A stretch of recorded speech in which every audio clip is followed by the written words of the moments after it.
Bonjour, je suis le docteur Marc Chemla du centre Vision Laser Paris-Ouest à la Garenne-Colombe et dans cette vidéo, nous allons répondre à quelques questions que vous n'osez pas toujours poser mais qu'il faut néanmoins aborder. Exemple, j'ai peur de bouger pendant l'opération, est-ce qu'il faut faire les deux yeux en même temps, en quelle saison se faire opérer, que se passe-t-il si je suis enceinte? Réponse à toutes ces questions. Première question, j'ai peur de bouger pendant l'intervention. Ce problème est souvent surestimé par les patients, savoir que nous avons plusieurs dispositifs qui permettent de prévenir et de corriger cela.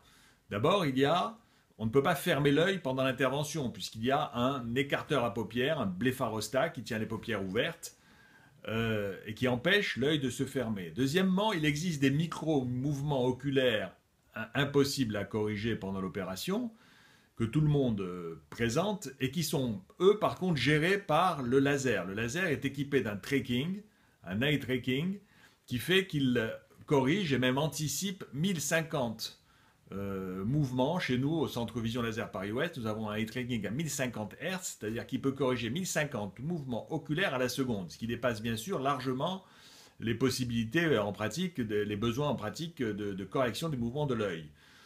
Donc oui, il faut faire attention, il faut bien prendre les médicaments, il faut arriver décontracté, il faut bien prendre les médicaments les petits décontractants qu'on va vous donner avant l'opération, mais avec de la bonne volonté, une bonne équipe équipée qui sait vous mettre en confiance, ce problème de mouvement oculaire incontrôlable est bien géré et ne nous gêne pratiquement jamais en cours d'opération. Question, faut-il opérer les deux yeux en même temps ou séparément?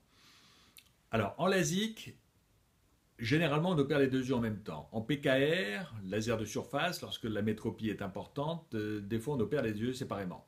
Maintenant, on est quelquefois face à des patients qui, pour des raisons pour se rassurer, ont envie de faire les deux yeux séparément.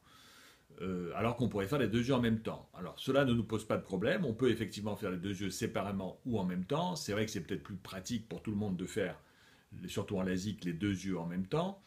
Alors les patients qui veulent faire les deux yeux séparément se disent que c'est peut-être plus prudent. Bon, statistiquement, ce n'est pas tout à fait justifié parce qu'en admettant qu'il y ait un risque, on va dire un risque sur 1000 d'avoir un problème, si vous faites le premier œil, l'œil droit, le 1er février à 10h du matin, vous avez un risque sur 1000, et quand vous faites l'œil gauche à 10h05, vous avez encore un risque sur 1000. Si l'œil gauche, vous le faites un mois plus tard, le 1er mars, vous aurez aussi un risque sur 1000. Donc ce n'est pas parce qu'on le fait en deux étapes, en deux séances séparées, qu'on va réduire le risque. Mais bon, psychologiquement, certains patients ont l'impression qu'il ne vaut pas mettre tous les œufs dans le même panier, qu'il vaut mieux séparer. Pourquoi pas? En PKR, c'est assez fréquent. En LASIK, pourquoi pas, si ça peut les rassurer, mais on va dire que 99% des interventions LASIK ou femtolaser se font les deux yeux dans la même séance, et ça se passe généralement très bien. Troisième question, peut-on porter des lentilles après chirurgie réfractive? La réponse est oui. Seulement en principe, si tout va bien, sauf cas exceptionnel, on n'a plus besoin de correction. Plus de lunettes, plus de lentilles. Cela dit, certains patients veulent quand même porter des lentilles, par exemple pour des raisons cosmétiques, lentilles de couleur ou autres, ou si jamais l'opération n'est pas censée corriger complètement le défaut visuel, ça peut arriver dans certaines indications spéciales. De façon générale, on peut tout à fait porter des lentilles après chirurgie réfractive. Troisième question, la grossesse. La règle est de ne pas opérer une personne enceinte, ni qui allaite, pour des raisons d'imprégnation hormonale. S'agissant d'une intervention de confort, l'usage est quand même de la repousser environ 3 mois après l'accouchement.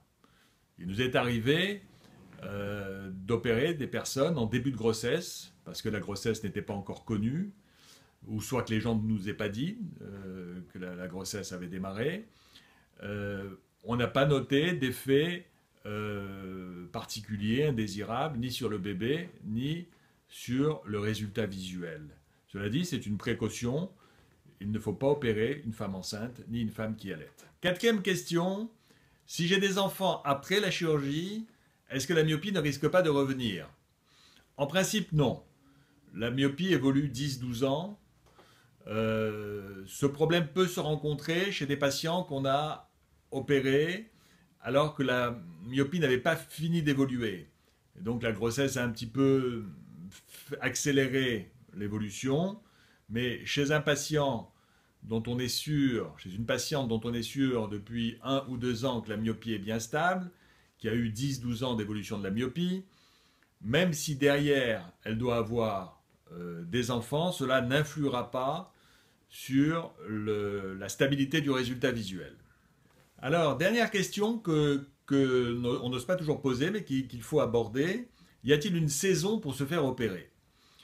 Alors, il est vrai que le rayonnement UV peut avoir des effets indésirables en post-chirurgical, notamment sur les PKR, un peu moins sur les LASIK. On supposerait qu'une forte exposition aux UV dans la période post-opératoire pourrait induire une certaine résurgence, un certain retour de la myopie. Donc c'est une précaution. Nous recommandons à tous nos patients d'avoir des verres filtrants UV teintés en post-opératoire. Cela ne doit pas devenir une obsession. Moi, je vois des fois des patients qui me disent devant la télé, devant l'écran, je mets des lunettes de soleil. Non, bien sûr, ça n'a pas de sens. Nous parlons ici d'une forte exposition solaire qui n'a d'ailleurs pas de rapport avec la chaleur. On peut avoir des UV en hiver ou en été.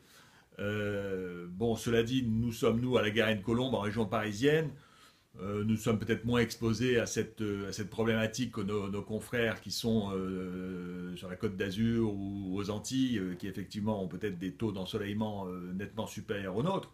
Cela dit, nous recommandons à tous nos patients d'avoir des verres teintés en post-op lorsqu'ils sont exposés, c'est-à-dire lorsqu'ils sont à la terrasse d'un café, sur un cours de tennis, sur un bateau, à la montagne au ski. Donc là, vraiment, le port de lunettes est recommandé. De toutes les façons, aujourd'hui, la prévention solaire est devenue un impératif, donc on insiste beaucoup, nous autres ophtalmos, sur cette protection face aux UV, qui peuvent induire d'ailleurs d'autres problèmes au niveau du cristallin, au niveau de la macula. Donc c'est une bonne chose d'avoir des bons verres UV filtrants, plus encore pour donc nos opérés en post-opératoire pendant les quelques semaines qui suivent l'opération. Alors, quelle teinte, peu importe, gris, marron, vert, ce qui est important, c'est le degré. Personnellement, moi, je recommande des classes 3 qui me paraissent suffisants pour nos régions. Il existe aussi des verres qui sont intéressants, qui sont pas mal. C'est des classes 3 et qui passent en classe 4, qui sont légèrement photochromiques, photosensibles et qui vont encore un peu plus foncés en cas d'exposition solaire. C'est une bonne chose d'être bien équipé à ce titre, de toutes les façons.